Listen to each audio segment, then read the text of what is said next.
Yes, and we're back, and welcome back to the Celtic Unrestricted View. My name is Ryan Clifford, and I'm joined in Tenerife. Take me to your paradise, Tenerife, with my good man, Alan Stirling. Alan, how are you? Fantastic. Glad to be here. Nice 34-degree weather. So it's very warm, a bit different from back home. And we're here in the famous Hoops Bar, only place to watch for Celtic games in Tenerife.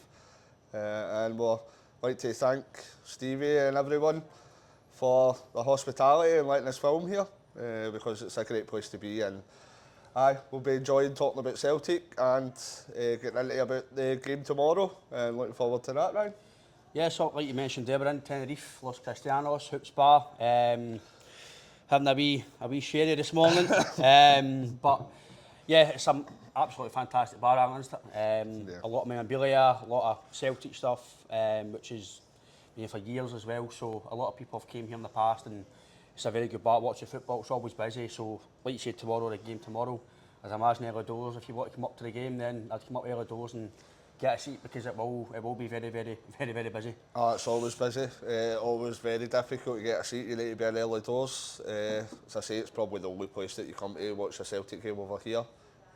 I'm sure a lot of our viewers have probably sampled some of the games in here, and basically the amount of memorabilia that's here would take a good kind of 10-15 minutes to walk around and have a good look at everything. The amount of signed shirts and kind of signed photographs, etc. And some of the things are very interesting. So it's a great place to be, and really looking forward to having a chat, and we're looking forward to the football tomorrow, and hopefully another good Celtic performance and a good Celtic result. Yes, and like you said there, Hibs tomorrow, away from home, Easter Road. Obviously the ticketing's a situation as well. That's been, the allocation's been down again. So you like to think Hibs would be filling their stadium, but again, probably not. But recent times gone past, we've no struggled, but we've not had the best of times at Easter Road. Obviously Idah was the main man the last time we went there. Again, we don't know what's happening with him. A wee bit closer now, if it looks that he's maybe going to be coming. A new fresh bid. The manager's he's no denied it, but he's obviously a Norwich player, so you can't really come out and talk about players. Well, other managers do, but our manager don't. Our manager's very wise to that stuff. But the game tomorrow, the game the last time against Hibs, what's your thoughts on that leading into this game, and obviously the first game against Kilmarnock? Can you take a lot of positive vibes into the game tomorrow? Yeah, obviously the away support tomorrow, it's a lot of the teams in the SPL now have kind of reduced the amount of tickets that we're getting, both Celtic and the other team in Glasgow. You seen that, it was last week against, they were away at Hearts, and they had a tiny little away support, but most of the away stand was all covered up. So it's just the way that Scottish football teams are going forward, that they think they're getting a more an advantage if they have less kind of away fans in their stadium. So it just is what it is. We need to deal with it and just get the win no matter what. But the Idah saga, shall we say, I think it's went on for a long time. It's just getting kind of beyond a joke to a certain degree, because we knew that we wanted him after he done relatively well last season, contributed to a lot of important goals, and he was a very ready backup for Kyogo. So it was definitely someone we wanted, but to be kind of 2.5 months past that point, that's where the kind of frustration is starting to lie. So hopefully we can start seeing the ball moving on Idah and some more signings, but we can only kind of put our trust in Brendan and see how we go. But yeah, I think probably the less spoken about what's been going on recently, the better, because I think a lot of frustration is starting to kind of manifest throughout the Celtic support regarding how inactive we've been in the transfer window. So, but we can only hope. There's nothing else we can really do about it. Well, you did obviously touch on the transfers there. Me personally, I've said my piece about certain things about it. I'm willing to just wait now to the end of the window.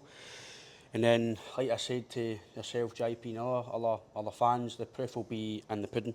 The proof will be at the end of the season, end of the window, who we get in, what quality we get. There was another talk about loan deals and stuff. For me, we spoke about it last week, the only way I would get a loan deal was an option to buy. if there's no option to buy, then you're kind of developing somebody's player, and then that's no ideal for us. It suits that other team better because he's getting experience playing the Champions League, potentially winning a treble, a double or a league title, and then he's going to be back, happy days, experienced, some winning trophies, and he's going back to another team. So ideally, you want the option to buy, but with Adam Idah, the situation, it is becoming a wee bit of a saga. He is, while we're recording now, Norwich are playing and he is on the bench today. Whether or not he gets on or no, who knows. So to me that means it might not be imminent that he's on the bench for Norwich. Yeah. But obviously against Hibs, scored a penalty as well. He can score penalties, so that is a...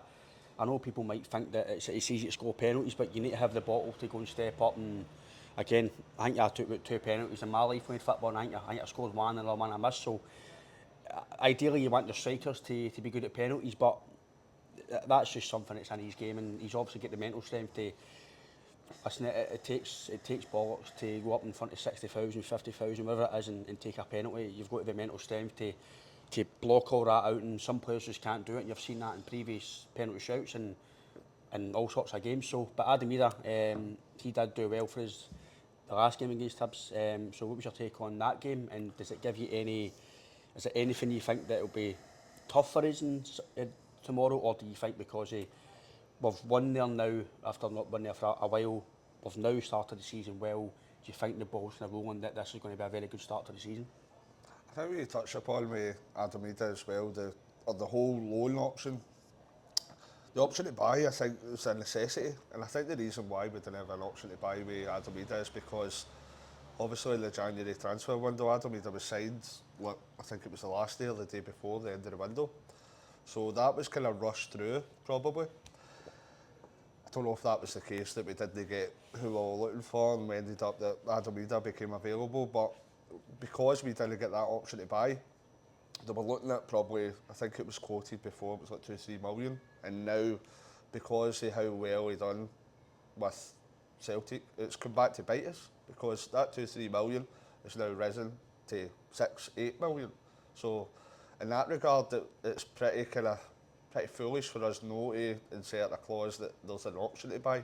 I fully understand the obligation to buy is not always the best, because it's a basically try before you buy. But for us not to have an option to buy with Adam Idah, I think it wasn't the best kind of business sense for that to happen, because it's come back now and we're going to be overpaying than what we could have been doing. When you're looking at kind of last year with Hibs, it's probably it's a different manager, a lot of different players. You always expect kind of a fairly decent game against Hibs. They're usually a team that they don't really park the bus as much as other teams, I would say. That's probably my opinion. I'm not saying that they go full out attack, but they usually play their game against Celtic. We have done pretty well against Hibs in the last number of years. So we're hoping tomorrow that no matter if it's new players, no matter if it's a new manager, that kind of statistic will continue forward, because we have kind of picked up a fair few points against Hibs and at Easter Road. I can remember a good few performances as well. When you look at Dyson Idah scored a couple as well.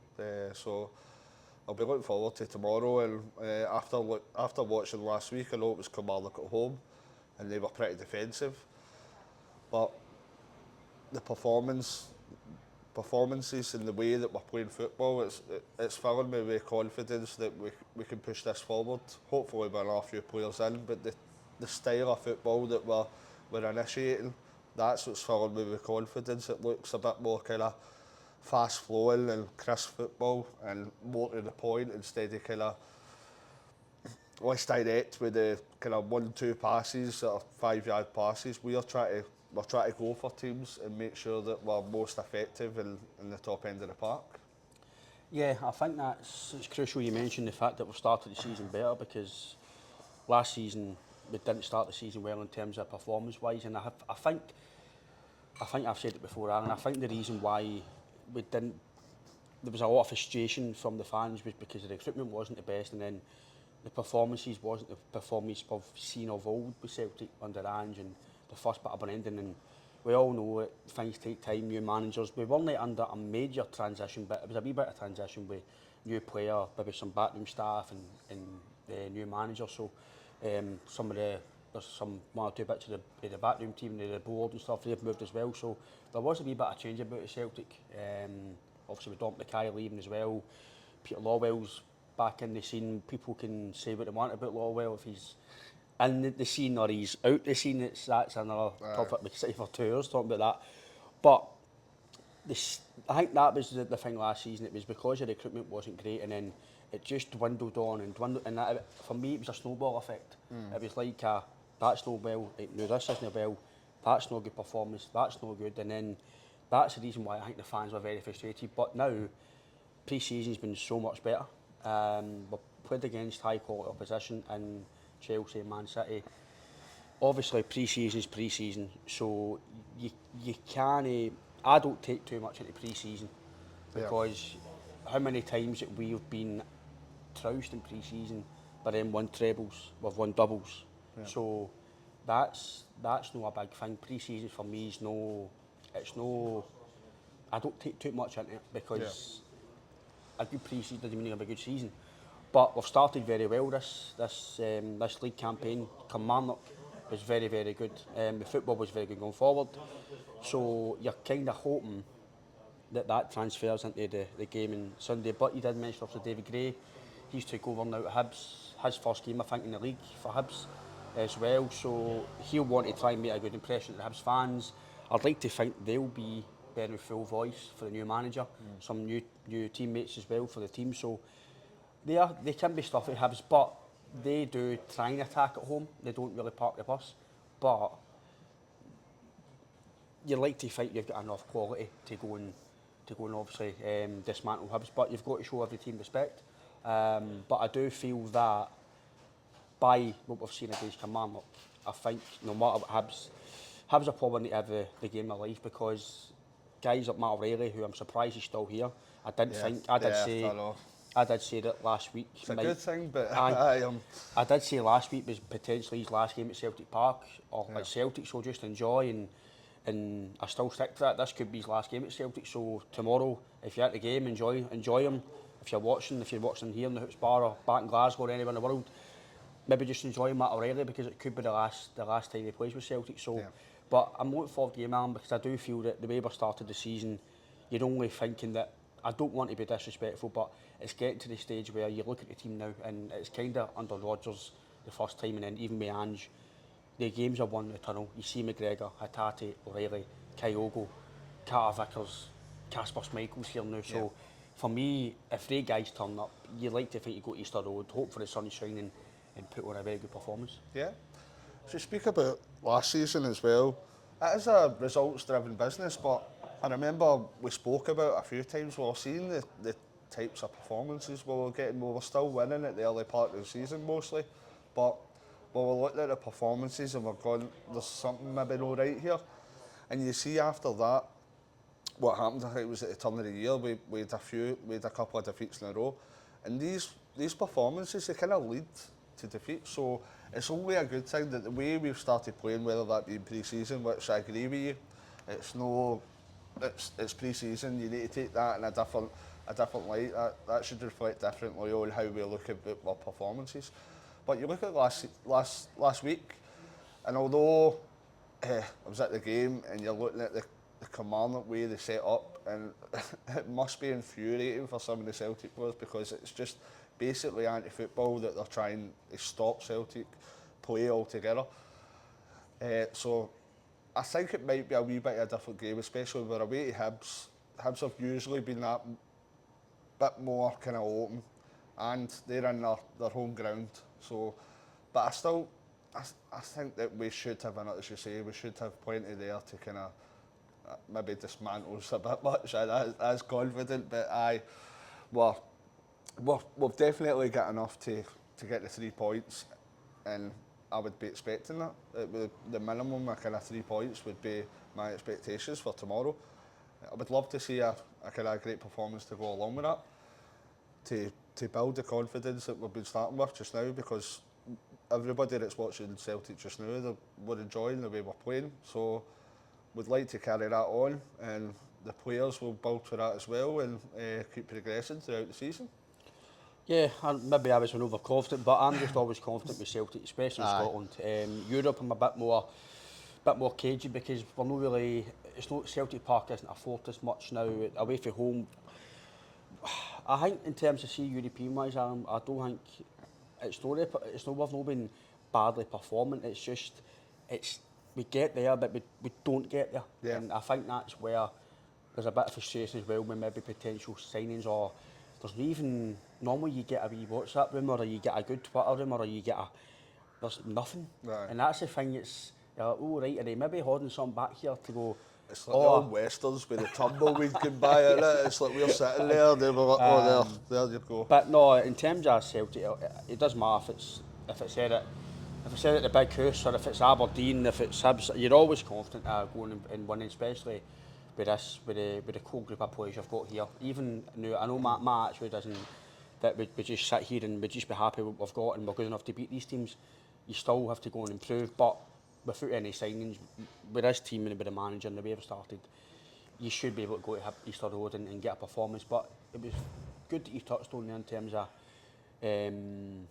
like the pre-season. This has probably been the best pre-season, even the manager says it, in a while, for him and in general. And sometimes is it a good thing, is it a bad thing? But by the game against Kilmarnock, like you say, is very good going forward. Let's be fair, let's just not beat about the bush. The way Kilmarnock play, it's disgraceful in terms of football. It's crimes against football. But these teams, take away the banter side, these teams need to do something to how they can win the game. And if that's the only way they can win the game is get the ball up to Vassell, hold it in. I must admit, he did give Liam Scales a wee bit of trouble, but Liam Scales was okay in the game. I'm not going to sit here and criticise Liam Scales. Excuse me? I'm not criticising him. I've not too many dark fruits yet. No, Who are you? What have you done with Ryan? he's still my cupboard back home. No, but he done well, Liam Scales. One or two times his aerial duels with Vassell wasn't great, but listen, let's not be harsh. But big boy Vassell could really do anybody. He's a big strong boy, he's a big lad, and he'll do it to better players in Scales, he'll do it to other guys in Scales. He's done it to Vickers before. Aye. He's done it to Vickers before, he's done it to Lagerbielke stuff last season, so it's not just on Liam Scales. But that's all they really do, Kilmarnock. It was just, well, that's what it seemed to us last week. It was get the ball to Vassell, hold it up and try and play around him, and they didn't really get much joy off us, to be fair. But tomorrow, you're not going to have that threat really with Hibs. I know they started with the boy Venti, I think it was last week, so we're going to start with him again. I think that guy's got a bit of potential, the boy Venti. He's came with a high rating. I'm sure he came for Holland. If he's not came for Holland, then I've got my absolute research wrong, but I'm sure he came for Holland. And he came with a wee bit of high regard for Hibs. I think Hibs have spent a wee bit of money the last year or two. I know there's some change in their board doing as well, so they'll be expecting at least a top 6 finish this season because they've not the best of seasons recently. So I think they might try and come out and no counter-attackers, but they'll try and take the mantle in the first few minutes, probably try and get an early goal if they can and unsettle Celtic. But I think if we get an early goal, Alan, then I don't want to be disrespectful, but it's probably going to be curtains.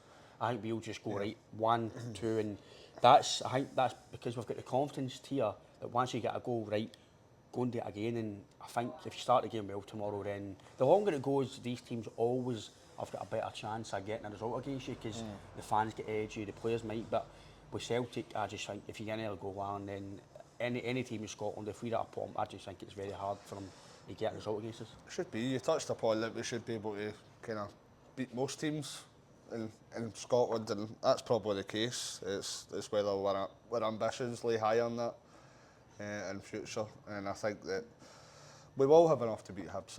I think we will.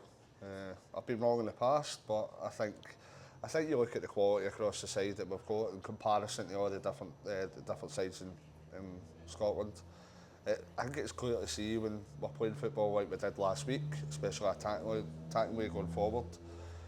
I don't think a lot of teams will be able to put up with that attacking press, that kind of pace, and how direct our passing has been. So I think it might play into our hands, that Hibs are probably more open than some of the other sides. I'd say that when we've come up against Hibs sides in the past, they've usually been like they're proud to be at home. They like to play football.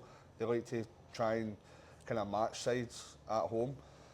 So, but as you say, they're in a transition as well. So, if we're a Celtic side, that's us. We are fully settled. There's no been. I know it's not a great thing, but there's not been that many players through the door that are coming into the squad or the first 11. Probably get to see Paulo Bernardo coming in maybe for the substitute bench tomorrow. But Hibs are kind of in transition. They've got a new manager that will have, I know he's been there previously as coach and player, but they've got a new manager that will probably want to implement new ideas and new styles of play, etc. And these styles of play they don't kind of just turn up overnight, but it takes a bit of practice and a bit of getting used to for the full kind of Hibs squad and the amount of new players that they're bringing in. So I think Celtic will take full advantage of that tomorrow. I think we're in a good place as a first 11, good place domestically as a first 11, and I can only see one outcome tomorrow. I think it will be a Celtic victory, and I could see a few goals, to be honest. I think Hibs maybe. I think both teams will maybe score, but I think there might be a few goals tomorrow, and looking forward to it. I think it might be a decent game to watch. Well, obviously mentioned we've not had many new signings. Yes, that's obviously for the fans.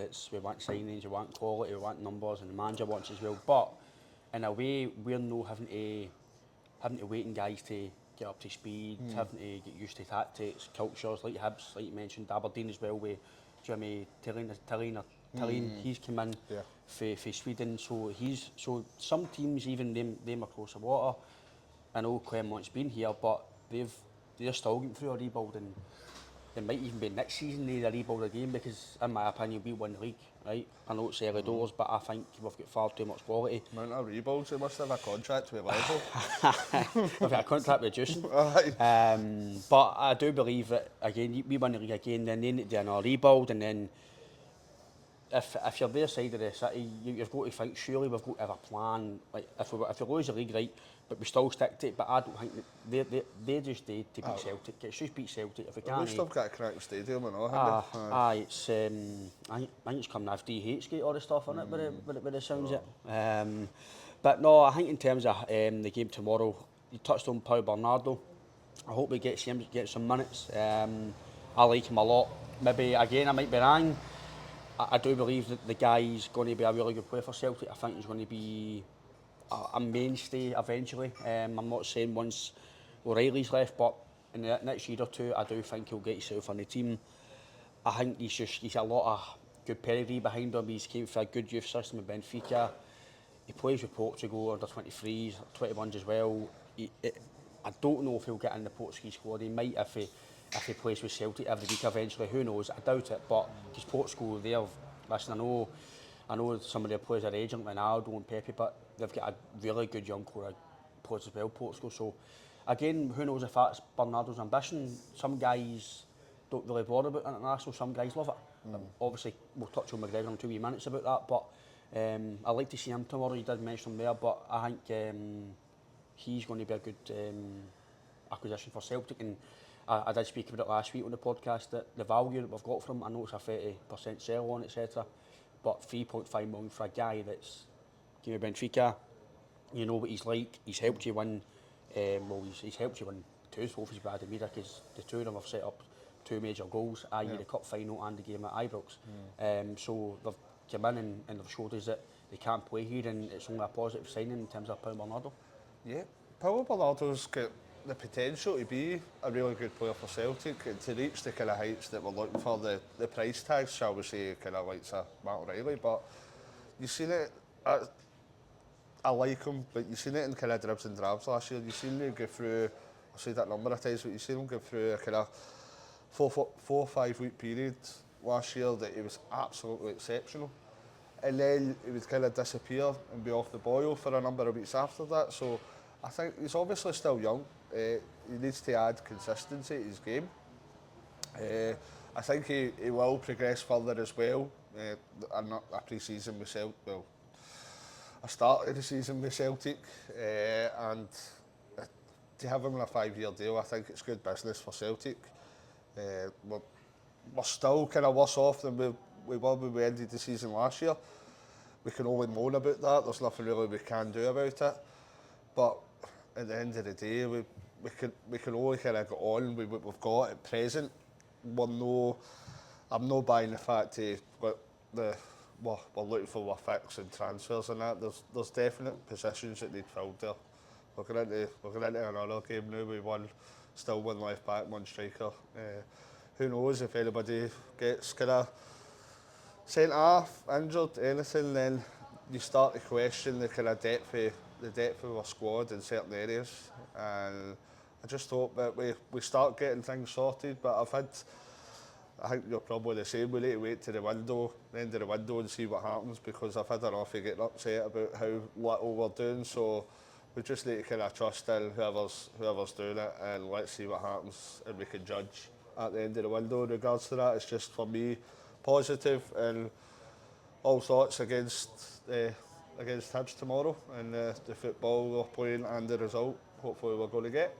Well, obviously, at the start of the window, I think we were all a wee bit frustrated, because we did want I think there was a wee bit of a fix we wanted. I think it was right.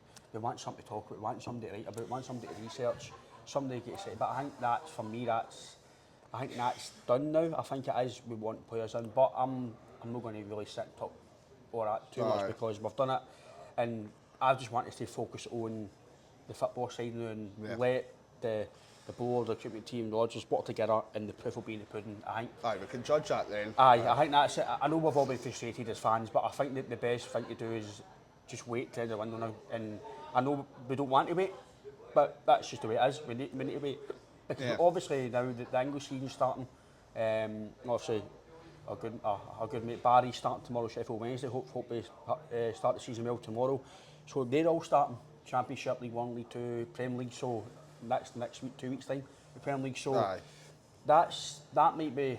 Don't know if it's just me, right? That may be a catalyst that gets the dominoes float. Aye. So I don't know. I don't know if maybe there's players that maybe they want, but they don't know if they're going to start the season with their teams. If they know, can they get them cheaper? I'm not saying sign this guy, but I just seen it the other day that I think it's West Ham's way that Danny Ings might be available to go. I'm not saying sign him, but the fact that he's maybe available now, then teams might go right now and get him. So Celtic could be. They're talking about Jeffrey Schlupp for Crystal Palace. Yeah. Now he might not be available. He might be available now for transfer. So now Celtic, if they want him, according to reports, then they can maybe go right now. We can talk. So maybe I'm trying to be nice about it when I know I'm no. But do you think that might be one reason why they maybe just want to wait to see if somebody can be available for maybe a lesser price, because we know Celtic like the bargain hunt. I'm not getting upset again. I'm done with that. No, but do you think Peter Lawwell and David Dickinson is maybe something that the board deal? no, but a serious matter. Do you think maybe that's something that could be because obviously sometime in the windows we have signed 3 or 4 players the last 2 or 3 days. So do you think maybe that is, or do you think that I'm maybe talking about my bahookie there? Oh, I see exactly where you're coming from. I'm just looking at the other side as well. I just think it's been mismanagement, and we're not preparing this squad the best we can, because for the matter of fact, we're looking at, I think I've said this before, but we look at from January to the end of the season, we were saying that maybe Nicholas Kuhl wasn't up to that level because he hadn't had a pre-season with Celtic. Now we've seen that Nicholas Kuhl now, that it looks very promising because he's had a pre-season with Celtic. He's got used to the culture, he's got used to the playing style. But we are leaving things last minute again. So say we sign the likes of kind of, whether that be Schlupp or someone else, right, and they come in and they've not had a pre-season with us. So are we going to see the same kind of reaction for these players that we did with Kuhl? Are they going to be up to the level that they're capable of? Do we know? All I know is that if we got players in earlier, then we give them a better shot at it. We give a better chance that they're going to hit the ground running. That they'll know their players, their teammates better.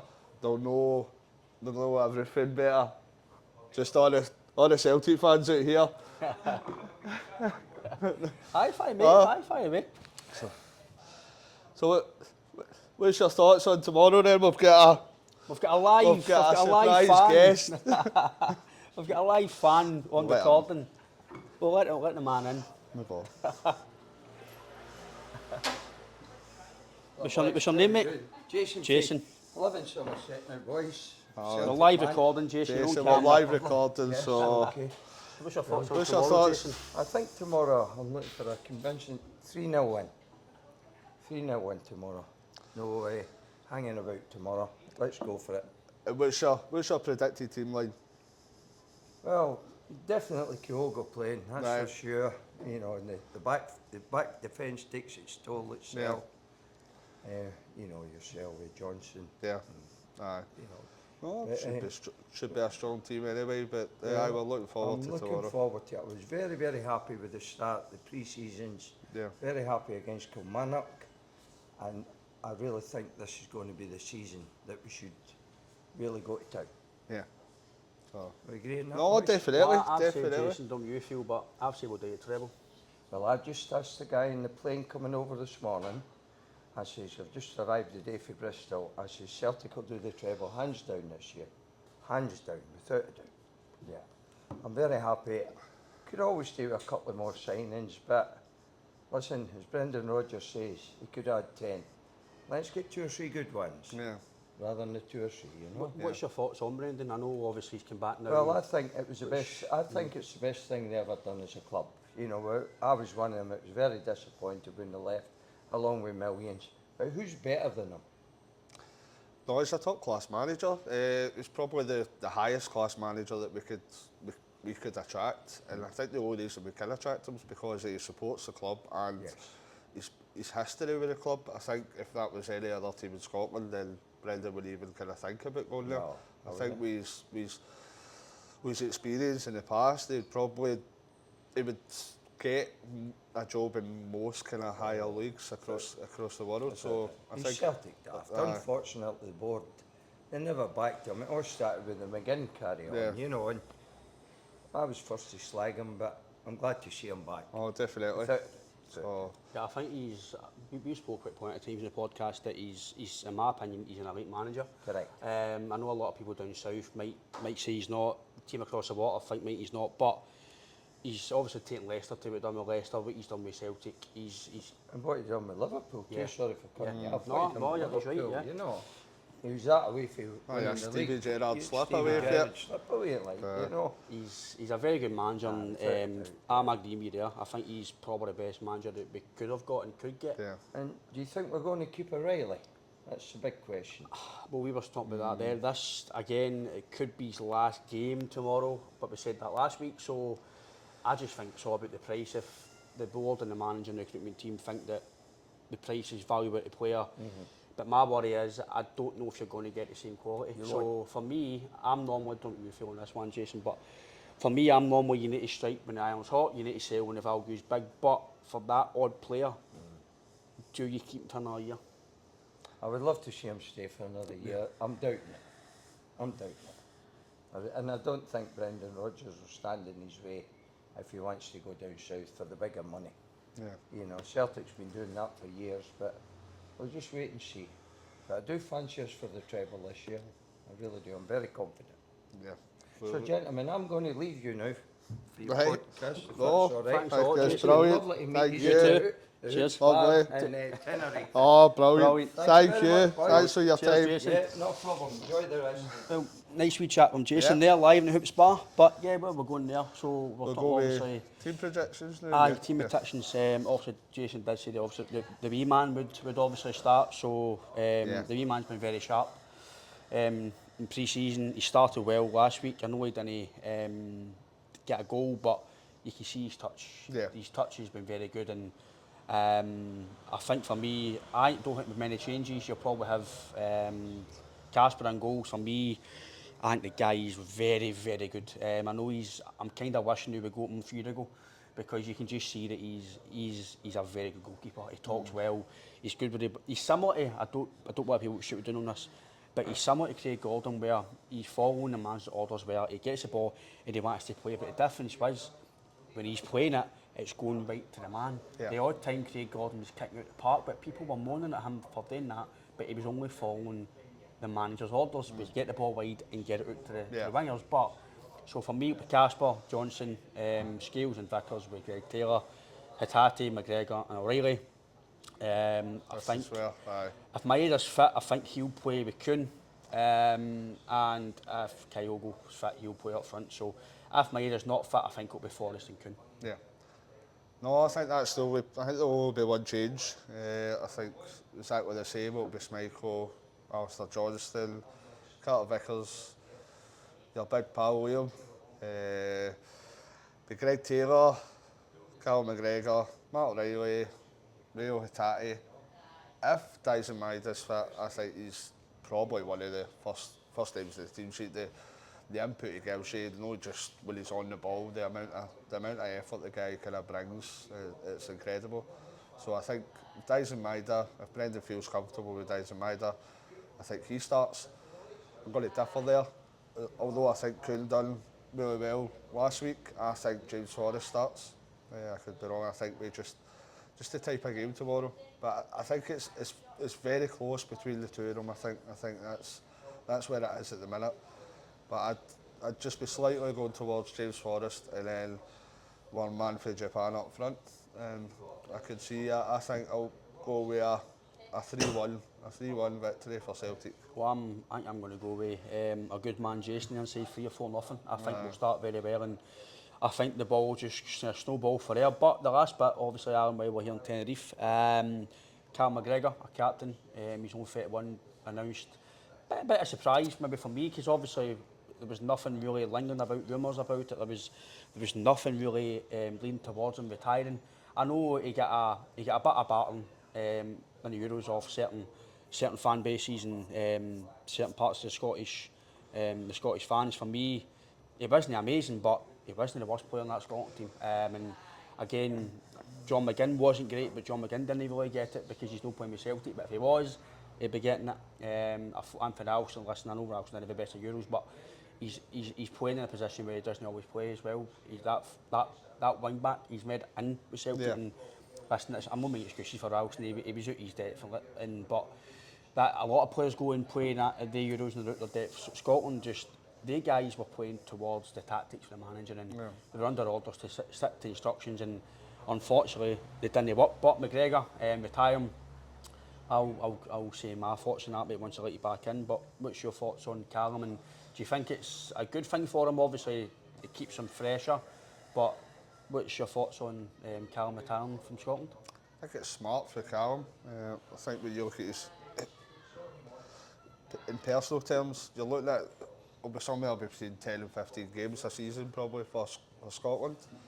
So you're looking at that if we're in championships. But with him kind of retiring for international football, that gives him the time in international breaks to recuperate, to give his body a rest.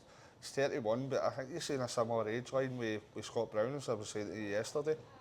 I think with Scott Brown he'd done that.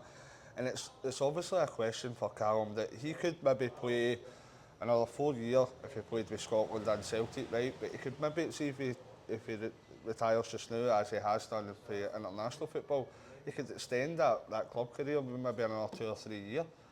That recuperation, that means that he's treating his body the best, and it gives him the utmost chance to kind of extend in his time with Celtic. So obviously we're selfish in saying that we like that decision because we're Scotland fans, but primarily club football and Celtic is always, for me, that's at the forefront of my mind. So yeah, it's interesting, but it seems to be going along the lines of where kind of Scott Brown went. He retired kind of early for international football as well to try and extend his club career. Because obviously we don't know the actual full extent of his injury he got as well. So yeah. Is that on his mind that if he does keep playing international football, does that flare up again? Because I know it was his Achilles, I think, but we've not really been told exactly if it was it strained, was it ruptured, tore? We don't know the full extent, but we do know that it was a hard comeback for him. He had to come back really quickly, obviously. It shows you how the mentality, Alan, even though I might talk about Ralston, Scales, Taylor, Yang, when he was here, guys who I might not think might take you forward, right? But what you can't question about these guys is a mentality. They want to win, they want to play at this club, just everything to be here, because McGregor spoke about how, obviously, guys in Idah, Roger says he shouldn't be where he was. 2 weeks later, for a hamstring injury, he's playing. McGregor, Achilles, he's back earlier than he should have, putting his body in the line, adrenaline. I want to win, and I think maybe that sometimes, maybe me, myself, maybe not now as much, but maybe we give players a wee bit of shit for not performing, this and that, but sometimes we don't know about, like, they've been through that, there could be an injury and they're putting their body through this, they're putting their health in the line for us, the club, and maybe sometimes we can be a wee bit harsh, but we can only go on what we see. Sometimes we think on emotion, we don't think about later on, it's now, and right, now you need to take a step back, right, okay, now I get it. But for me, McGregor, I did say, even before the Euros, that he was probably, if not Scotland's most important player, one of the most important players, and if Scotland played well, then it'd be through McGregor playing well, and he just, listen, the full Scotland team didn't play well in the Euros, but on McGregor for Scotland, selfishness, it's very good for Celtic. It means that he's fresher, he can go actually a week holiday in a national break, he doesn't need to train with Scotland, and he's obviously had a lot of thinking about it. I'd imagine this has probably been on his mind before the Euros as well. I don't think this has just happened. Obviously I don't know Callum, so I'm just talking for maybe what I'm thinking for a player, because this isn't something you just go, I'm retiring. I think he's only 31, still 31, still young in football these days. He's still got a lot to give for Scotland. He's still an incredible part of, obviously, Steve Clarke's plans, but he's obviously had a word with Steve Clarke, his family, and the manager, and he's thought, well, maybe it's time to give my boy a wee bit of break, and I do believe it's the best thing for Celtic, but he's obviously fought for himself. He's maybe done enough for Scotland now. He's got a lot of caps. He's played in big competitions. Who knows? It might be another Scott Brown one. Maybe 6 months' time, he might go, do you know what? I've thought I want to go back. I can't see it with Callum. I just think he's that able-minded that he just goes, that's me done, and that's it. I don't think he's take the decision lightly. I think there's probably been a lot of thought going into this, and as you say, be injuries, that's got to be at the forefront of your mind. As a professional footballer, it's a short career, so I know that Callum he'll be handsomely paid, and I fully expect that he'll go into kind of, whether that be coaching or managerial side of football. I think he probably would. I think he seems a guy who would go into management. So, but at the end of the day, he's trying to look after whoever it is, family, whatever. He's trying to look after his own good, because he'll know about his own body. He'll be wary that these kind of injuries, when you're getting older, that maybe these injuries will cut a lot of time off his potential career. So he'll be just basically, he'll know his body, he'll be trying to look after himself, and obviously he's keeping the decision that he thinks the best way forward is to stop Scotland playing for Scotland, and concentrate his on Celtic. And I think we can't moan about what he's performed for Scotland. I think it's at 63 caps or something. It was 63 caps. He's done fantastically well. He's always been kind of stalwart for the midfield. And as a Scotland fan, we wish him all the best. But as a Celtic fan, as you say, we're quietly happy, because it means that we get a better, kind of a fitter Callum McGregor, and he gets that wee bit of recuperation, that wee bit of respite that he can recover after kind of a lot of matches without having to go to the international football. So yeah, I'm quietly happy with that. So it's move forward and onwards to tomorrow, guys. Because obviously you did mention McGregor there. Again, when he at Celtic, with that midfield with Hatate, O'Reilly, if he stays, and McGregor, I'll put my neck in the line, Alan. Celtic are not losing the league title with referee in midfield. It's just not happening, because the three of them are top level football players. Hatate, in my opinion, could easily do south and play. I'm not saying for the top four and stuff like that, but easily sit on the bench and come on and contribute. McGregor's the same, Matt O'Reilly.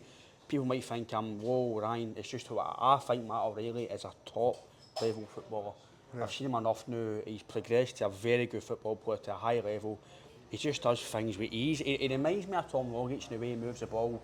He takes a touch, he's got a lovely touch, and I just hope that we can maybe get maybe a 6 mil month at him to January, see where we go, because see if you're just say you're 10 points ahead in the league, you're in maybe the semis or the last 16 of the cup, you're still in Europe potentially.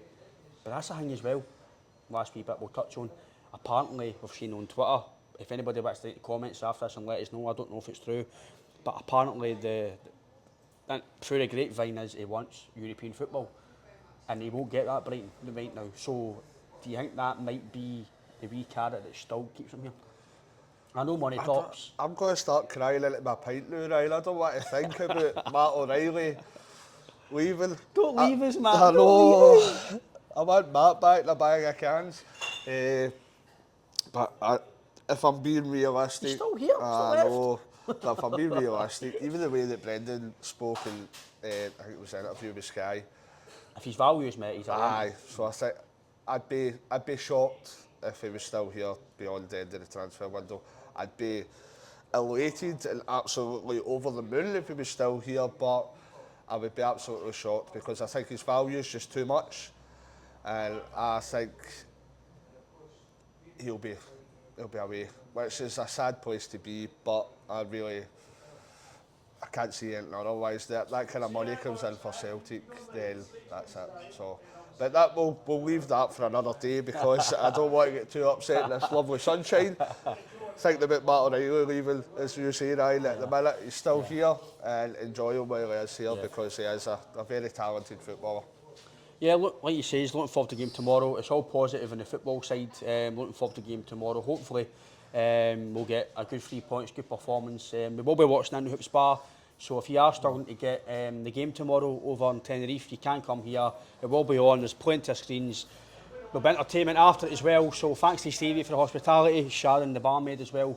Thanks for letting us use the facilities today. Young Stevie as well. You'll see him behind the bar probably tomorrow as well.